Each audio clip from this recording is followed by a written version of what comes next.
Big boss season 7 winner అయినటువంటి పల్లవి ప్రశాంత్ గెలిచిన ఆనందం క్షణకాలమే మిగిలింది. ఆయనకి ఇంటర్వ్యూ ఇవ్వలేదని పగబట్టి ఆయన్ని మరి ఈ విధంగా బ్యాడ్ నేమ్ తీసుకొచ్చేలా చేశారని తన వైపు వాళ్ళు వాదిస్తుంటే, గెలిచినటువంటి ఆయనకి అహంకారం ఎక్కిందని మరి అసలు క్యారెక్టర్ ఇదేనంటూ బ్లేమ్ చేసేవాళ్ళు మరికొంతమంది. అయితే వాళ్ళ పేరెంట్స్‌ని అలాగే ఆ తర్వాత ఆయన చెప్పినటువంటి కన్ఫెషన్‌ని చూస్తే ఎవరికైనా పల్లవి ప్రశాంత్‌ని చూస్తే జాలి పడక తప్పదు. అయితే ఫినాలే రోజు మొత్తం లెక్కలంతా మారిపోయింది. బిగ్ బాస్ కంటెస్టెంట్స్ కార్‌ని ధ్వంసం చేయడం పెద్ద వివాదంగా మారింది. దానికి తోడు ఆర్టీసీ బస్ అద్దాలు కూడా ధ్వంసం చేశారు. అయితే ఇదంతా పల్లవి ప్రశాంత్ వల్లే జరిగిందని, బిగ్ బాస్ ఆదేశాలకు మరి పోలీసుల ఆదేశాలను కాదని అభిమానులతో మెయిన్ గేట్ నుంచి బయటకు రావడమే దీనంతటికీ కారణమైందని పోలీసులు భావించారు. అయితే కేసు నమోదుకి దాదాపు 9 కేసులు పెట్టారు. బెయిల్ రాకుండా చేశారు. ఏకంగా జైలుకి పంపించేశారు. ఎట్టకేలకు ప్రశాంత్‌కి బెయిల్ వచ్చింది. జైలు నుంచి వచ్చిన ప్రశాంత్ ఇప్పటికే ఇంటికే పరిమితం అయ్యారు. ఇదిలా ఉంటే ప్రశాంత్ తాజాగా భోలే ఇచ్చిన పార్టీకి హాజరయ్యారు.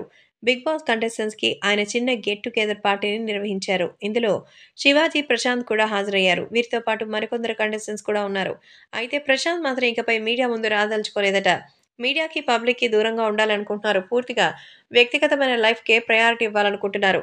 బిగ్ బాస్ వల్ల వచ్చిన ఫేమ్ కోసం ఆయన బయట అవకాశాల కోసం ఇతర వాటికి ప్రయారిటీ ఇవ్వాలని అనుకోవడం లేదని, తాను వివాదాల కారణంగా బాగా అలసిపోయిన నేపథ్యంలో కొద్ది రోజులు కూడా అలాగే ఉండాలనుకుంటున్నట్టు తెలుస్తోంది. కాబట్టి ఇప్పుడు ఈ విషయం కూడా ఎంతో సెన్సేషనల్‌గా మారుతోంది.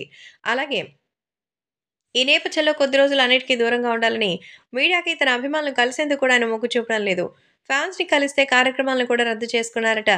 కొద్ది రోజులుగా పూర్తిగా రిలాక్స్ అవ్వాలనుకుంటున్నారు. దీంతో పాటు తన వ్యవహారానికి సంబంధించిన విషయంలో ఒక్కసారిగా ఎంతో వెరైటీగా మారిపోయింది. ఏది ఏమైనా మరి భవిష్యత్ కార్యక్రమాలపై ఫోకస్ పెట్టబోతున్నట్టు ఆమె క్యారెక్టర్ కనిపిస్తుంది. మామూలుగా లేదుగా అయితే ఎలాంటి వివాదాలు లేకపోయి ఉంటే బిగ్ బాస్ విన్నర్‌గా పల్లవి ప్రశాంత్ హంగామా వేరే లెవెల్‌లో ఉండేది. ఆయనకి సినిమా ఆఫర్‌లు, కమర్షియల్ ఆఫర్‌లొచ్చేవి. ఫుల్ బిజీగా ఉండేవాడు. వరుస ఇంటర్వ్యూస్ ఇవ్వాల్సొచ్చేది. దీంతో ఆయన ఇమేజ్ మరింత పెరిగిపోయింది. ఒకలాంటి స్టార్డమ్‌ని ఆయన ఎంజాయ్ చేస్తున్నారు. మరి అలాగే బిగ్ బాస్ విన్నర్‌గా ఆ సక్సెస్‌ని ఎంజాయ్ చేసేవాడు. కానీ అనూహ్య వివాదాలు ఆయన్ని చుట్టుముట్టడంతో ఆ సంతోషం ఎంతో కాలం లేపు మరి ఉండలేదు.